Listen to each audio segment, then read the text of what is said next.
Hello, welcome to the TNS Academy and our series of videos to help you with starting up a new business, getting going, and helping you through pitfalls and giving you some advice, hopefully, that you'll find useful on running a business as an entrepreneur. So today we're going to cover probably the first thing that you'll ever do when you decide to run a business after you've had your idea is coming up with a name for your business, because there's a few things that you need to consider when you're coming up for a name with a name for your business, and we'll run through a few of those today. But the best thing about starting your own business is that you get to choose the name. So here we go. So I think for what it's worth, the first thing that you should do is think about giving the right impression. Yeah, it's okay to have some fun and to inject some humor into things, but really you want to come across as being professional. So I think that's the first tip, is to think about the professional angle with your name. Yeah, and how it's going to come across on certain mediums like your website and marketing and signage and things like that. Be careful with punctuation and stuff, because we don't want anything that's embarrassing or offensive when you do it. And think about the spelling of it as well, because the amount of times that you're going to be giving that information out, particularly with email addresses and things like that, it's really important to make it as easy as you possibly can, and often as short as you can as well. Yeah, and you should also consider whether or not you need it to reflect what you're going to do. If you're a plumber, for example, it may well be worth having plumber in your title, in the name of your business, because then everyone's searching for a plumber is going to find you and they know exactly what you do. However, if it's a digital media company, that might be a bit more difficult to put in a title of a business. And also, you don't want to restrict yourself. So yes, we've said there that a plumber, you might be a plumber, but if you want to expand that at some point and you have, you take on electricians or something like that, you are then quite restricted because you've got plumber in your name.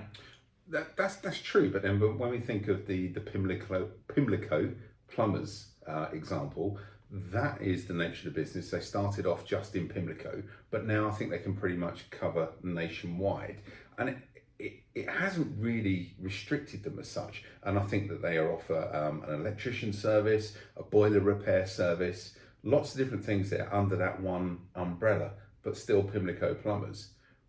Do I think personally it's a great idea to almost narrow yourself? No, I don't. But in fairness, it has worked for them. It has. I mean, what we have to bear in mind with someone like Pimlico Plumber is that their marketing strategy is pretty good. They're everywhere and everyone knows who Charlie they are. Mullins. Yeah, absolutely. But if you do put things like regional areas in your name, the chances are, if someone, but you do cover national, the chances are if someone sees that you're, Aylesbury marketing or whatever, the chances are they're going to think you only work in Aylesbury. But if you are nationwide and you're thinking of going nationwide, then it might be worth thinking of it of a different way. That's a really good point, because as a customer, do I want a local IT company that's called Andover IT company when I'm not based in Andover, or not that close to Andover, and actually Andover is not that big a place? So that's a really good point. Yeah, because people might consider also if they're in a different part of the country to you and your name is Andover, that they like to feel that maybe they can't connect with you if they've got a problem or you're not on hand, which you may well be, but because you've put that in your name, it's not going to be effective for you. What do you think about the future? Is it something that you should look to sort of safeguard and to think about future and potential growth? Absolutely. I think you should choose a name that could suit you for the next 10 years, and it won't date either. Let's try and think outside the box a little bit. A lot of companies have funny names, don't they?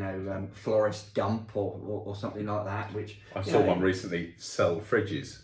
Guess what they do? Yeah. So there's the little comical element there that and people remember it. So that's quite a thing to consider, is if you want to be memorable or not. Yeah. And but professional. If you're business to business and you're it's that I think that's more relevant to consumers, selling of goods, selling of goods rather than business to business, because in a business to business environment, probably a more professional name would be better. Agreed. And don't forget, you can have a little bit of fun with it as well by having your professional corporate name, but you can also have a trading as name.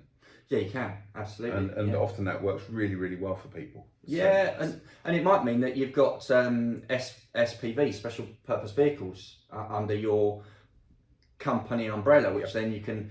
So for example, in where we talked about plumbing, if you have got plumbers and electricians and carpenters, they could all be different trading names under your one umbrella. So that's something to think about when you're doing that as well. And don't forget, that's something that you need to highlight as well on anything that's official, or even your website or your literature or your marketing, that it's so company trading as. Trading as. Yeah. Okay, so it's really important to do that.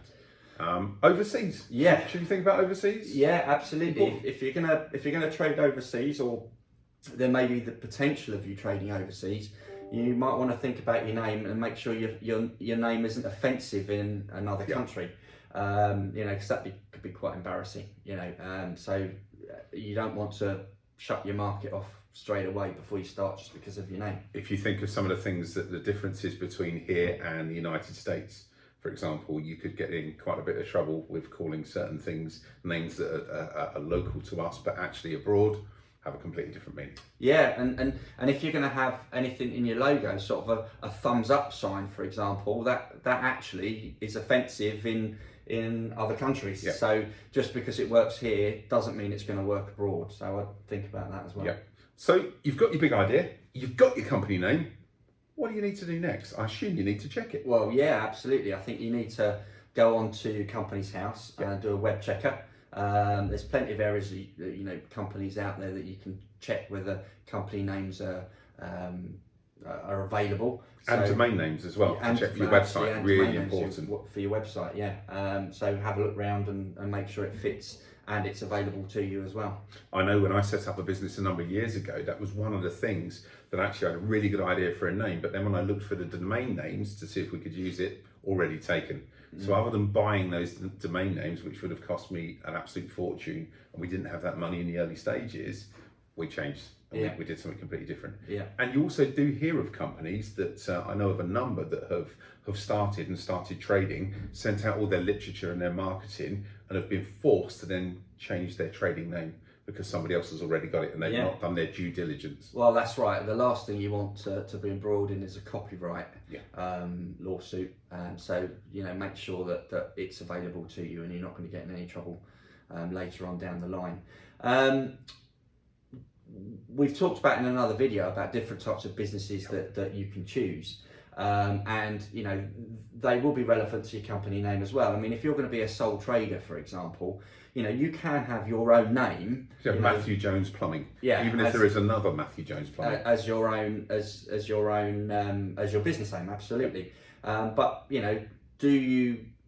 If you're going to scale that up, is that going to be appropriate moving forward? And then when you come if you do decide at some point to turn that business into a limited company, are you then going to be stuck with a name that somebody else has already got because you've chosen your name in a company title? And remember, again, keep it clean. Can't be offensive. Yeah, no, business name can't be offensive, and you have to be aware of what your name contains. So sensitive words and expressions, you have to be careful when you're choosing the name as well.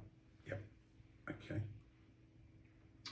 Things to consider for limited companies. Okay, so when you form a limited company, at the end of that name it's going to have limited or LTD. So you have to remember that. So if you were going to, I don't know, if you called yourself Limited Bulbs and you were going to be a limited company, Limited Bulbs Limited would be a bit weird. So it might be worth considering that. And also you need to register that name if you're a limited company with Companies House. And it should come up then whether or not that name is available to you. Yeah, as well. and on that front, trademarks, double checking and making sure that there isn't already a trademark against that name that you want. Yeah. If you wanted to use the name Apple, for example, I'm going to suggest that you might run into some troubles, so you may want to avoid that. Yeah, and you've got to make sure that it doesn't include anything sensitive either in terms of words, unless you've had official permission to do so. Easy for me to say, but yeah.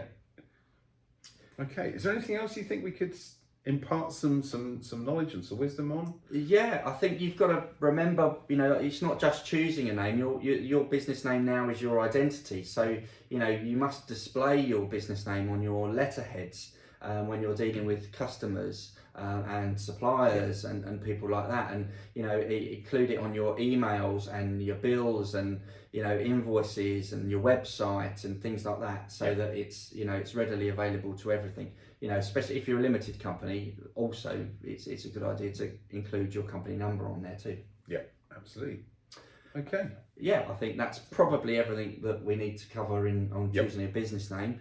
If you've got any other questions, please don't forget to email us. We'll have the email address in a minute, but also remember to subscribe to our videos if you enjoy what we see. And share. Absolutely share. So our email address is? So the best one is sales@tnsacademy.co.uk, and the website is just www.tnsacademy.co.uk. See you soon. Thank you.